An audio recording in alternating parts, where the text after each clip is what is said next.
السلام عليكم. فيديو النهاردة ومنيو أكلات الشهر. معانا وصفات الشهر للغدا، معانا كمان وصفات حلو تنفع معانا الفطار أو عشاء. تابعي الفيديو للآخر وما تنسيش لايك للفيديو واشتركي في القناة وفعلي الجرس عشان يوصلك إشعار بأي فيديو جديد. وأول وصفة زي ما شايفين كده عملنا رز أبيض، وعملنا كمان صينية كفتة بالبطاطس، وقدمنا جنبها عصير فراولة باللبن، ودي كانت الوصفة معانا. الوصفة معانا اللي بعد كده عملنا صينية بطاطس بالفراخ أو بأوراق الفراخ، تحفة جدا، تتبيلة بسيطة وسهلة. وقدمنا كمان جنبها رز بالشعرية، وقدمنا كمان جنبها كوكتيل او عصير كوكتيل فراولة بالموز بالمانجا.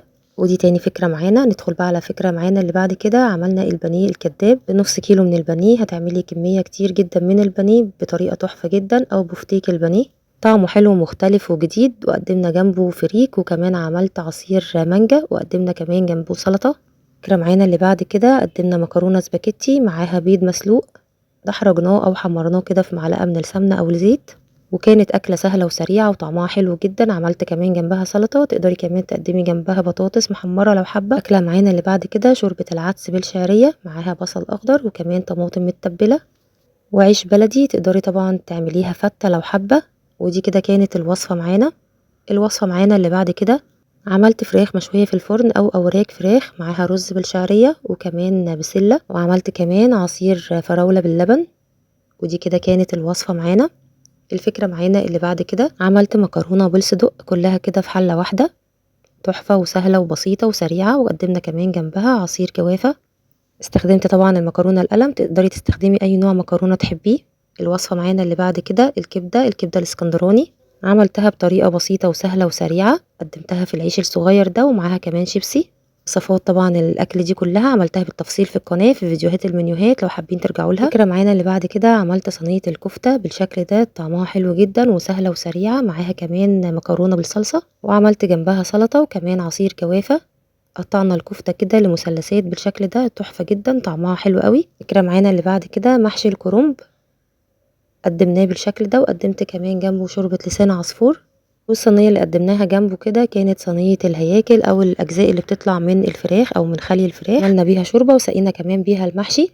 الفكرة معانا اللي بعد كده البيتزا، عملنا البيتزا دي تحفة جدا. بكيلو دقيق عملنا 3 بيتزات بحجم كبير زي ما شايفين كده، العجينة هشة وخفيفة وطعمها بجد حلو جدا. قدمت معاها سلطة وكمان عصير فراولة.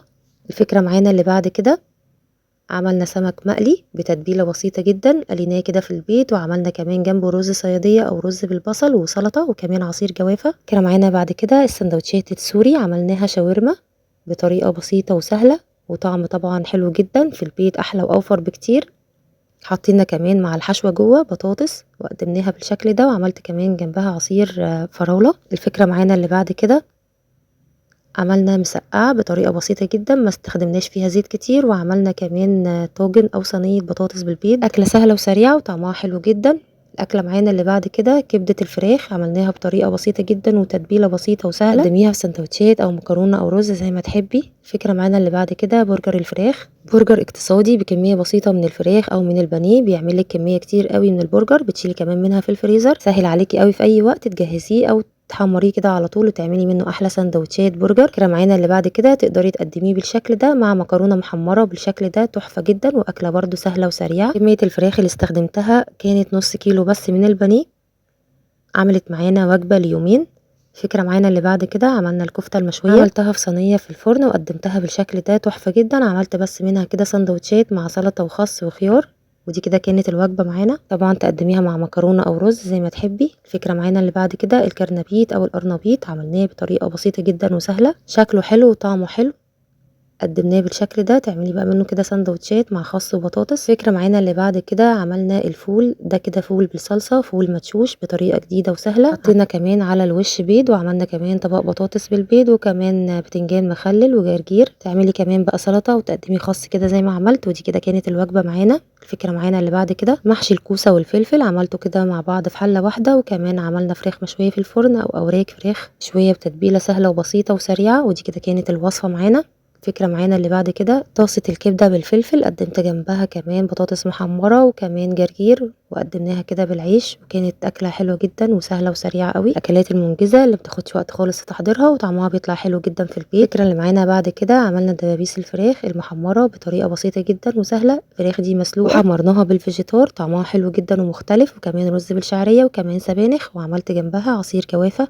فكرة معانا اللي بعد كده الجلاش باللحمة المفرومة، عملته كده رولات كده صغيرة، طعمه حلو جدا او صوابع. زودنا كمان الحشوة جوه معاها ببطاطس، ضفنا كمان بطاطس مع الحشوة، طعمها حلو جدا كريسبي كده من بره وطرية من جوه، وقدمت جنبه عصير مانجا. ودي كده كانت الأكلة معانا. طبعا تقدروا تستخدموها كمقبلات في رمضان، يبقى حلو جدا. الفكرة معانا اللي بعد كده السمك المقلي معاه رز صيادية او رز بالبصل، بطاطس محمرة وسلطة، وكمان عملنا عصير ليمون بالنعناع بالشكل ده. الفكرة معانا اللي بعد كده سندوتشات او فطاير، استخدمت فيها العيش السوري، عملت فيها فطاير بالشكل ده تحفة جدا، طريقة جديدة وسهلة وطعمها بجد حلو قوي.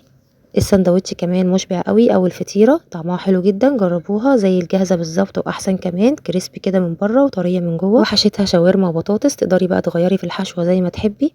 الفكره معانا اللي بعد كده رز معمر محشي من جوه بالفراخ او بالبانيه، ضايفاله كده من جوه شرايح من البانيه، شوحتها الاول او شويتها الاول وبعدين ضفتها، تحفه جدا. الطريقه دي جربوها هتعجبكم قوي. الرز كمان مظبوط جدا وطعمه حلو قوي. كمان قدمت جنبه بطاطس مشوية كده في الفرن بالطماطم والفلفل من غير صلصة، طعمها حلو جدا، وقدمت كمان جنبه عصير جوافة. ودي كده كانت الوصفة معانا. الفكرة معانا اللي بعد كده عملنا مكرونة محمرة بطريقة بسيطة جدا وسهلة، عملنا كمان بانيه، وعملت جنبه سلطة بسيطة عبارة عن بنجر وخيار وبصل، تحفة جدا طعمها حلو وكمان قيمة غذائية عالية، جربوها. الوصفة معانا بقى اللي بعد كده عملت سندوتشات شاورما بس بالعيش البلدي، تحفة، جربوه هيعجبكم قوي، موفر طبعا واقتصادي وفي نفس الوقت طعمه حلو جدا وكمان شكله حلو. الباقي برضو قدمته كده في طبق، وقدمت معايا نفس السلطة اللي قلنا عليها بالبنجر والخيار. دي كانت الأكلة معانا. الوصفة معانا اللي بعد كده عملت محشي في الصينية، محشي بتنجان وكوسة في الصينية بالشكل ده، ودخلته الفرن وكان طعمه حلو جدا. عملت كمان شواية كده في الحلة اللي هو الطبق التاني ده، تسوية طبعا الفرن غير تسوية الحلة، بس الاتنين برضو طعمهم حلو جدا.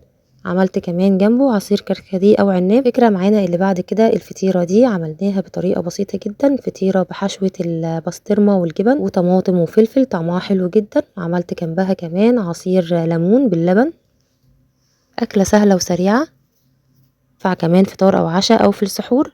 واخر وصفه بقى معانا النهارده من وصفات الغداء، جمعت فيها البواقي قدمتهم مع بعض. كان عندي بواقي من خلطه المحشي عملت بيها فلفل بالشكل ده، وكان كمان كان عندي بواقي من المكرونه بالصدق وقدمتها، والرز، وكل ده كان من البواقي. وصفات بقى الحلوه اللي معانا النهارده او اللي عملناها على مدار الشهر، عملنا اول كيكه دي، الكيكه دي كيكه الرواني، كيكه مسقيه بشربات او سيرب، طعمها حلو جدا، من الوصفات اللي تنفع معاكي كتير في حلويات رمضان. وصفه الكيكه التانية اللي عملتها كيكه البرتقال، استخدمت فيها برتقانه كامله بقشرها، تحفه جدا، طعمها وريحتها كانوا حلوين قوي. الوصفه معانا اللي بعد كده عملت كيكه التايجر، زي ما شايفينها كده شكلها حلو جدا وهشه وخفيفه وكمان طعمها حلو. الصينيه دي ما شاء الله كانت كبيره.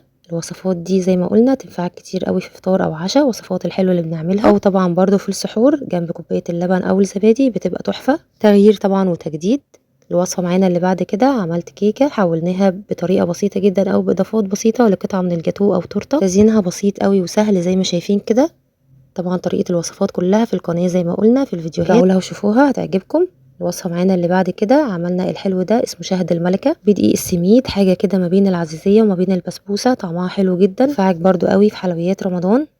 الوصفة معانا اللي بعد كده كرات الهريسة او كرات السميد، عملتها بدقيق السميد برضو طعمها حلو جدا، قريب جدا من الهريسة او البسبوسة، بجد تحفة. اعملي الحلويات دي في رمضان هيبقى تغيير وتجديد وطعمها حلو قوي. الوصفه معانا اللي بعد كده عملنا كوكيز او بسكوت بطريقه بسيطه وسهله وكمان اقتصادي قوي، كمية ما شاء الله كتير زي ما شايفين، بكمية بسيطة من الدقيق عملنا كمية كويسة قوي من الكوكيز، طبعا موفر واقتصادي وطعمه كمان تحفة من غير زبدة ولا سمنة. فكرة معانا اللي بعد كده عملنا كمان بسكوت ال10 دقايق بيخلص بسرعة جدا، طعمه حلو قوي مش مكلف خالص، وكمان عملناه في الخلاط، طريقته سهلة وبسيطة، تشكيله كمان سهل وبسيط من غير اي ادوات، بجد تحفة، جربوه هيعجبكم قوي. وكمان ما استخدمناش فيه ولا سمنة ولا زبدة وطلع معانا جميل جدا. ضعفوا الكمية بعد كده من حلاوته ومن سهولته. الفكرة معانا اللي بعد كده الفروت سلطات او سلطة الفواكه، الحلويات برضو اللي تنفعنا كتير قوي في رمضان. كمان الرز بلبن عملته بالمانجا، برضو من الحلويات السريعه السهله اللي تنفعنا برضو في رمضان ان شاء الله. اتمنى بقى يكون الفيديو عجبكم وتكونوا استفدتوا منه. متنسوش بقى لايك للفيديو، اشتركوا في القناه وفعلوا الجرس عشان يوصلكم اشعار باي فيديو جديد، واستنوني فيديوهات جديده ان شاء الله وافكار جديده، افكار سهله وبسيطه. في رعايه الله، سلام عليكم.